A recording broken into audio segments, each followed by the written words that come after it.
Okay, so to work the back post single crochet, what you're going to do is you're going to go back into that stitch that you just made, except you're going to come in from behind, from the back. And then you're going to go around the post of the next stitch. So it's almost like as if you're going to work into your next stitch, except you're adding one little motion of going behind from the last stitch you just completed and then going through. So then we're going to yarn over and we're going to pull up a loop. And this is the hardest one to pull up a loop. You need to be really careful you don't lose your loop or get it all twisted. And then pull that up, yarn over, and pull through 2.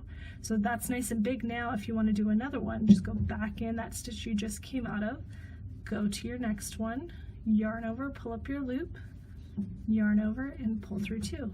If you need to do a single crochet in your next stitch, make sure you're not going into that same stitch. This back post single crochet counts as that V. So you need to skip that V and go to your next stitch. So pull through to make a regular single crochet, then you can do your back post single crochet again.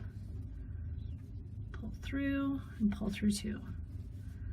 Again, go from behind through to your next stitch, yarn over, pull up your loop, and pull through 2.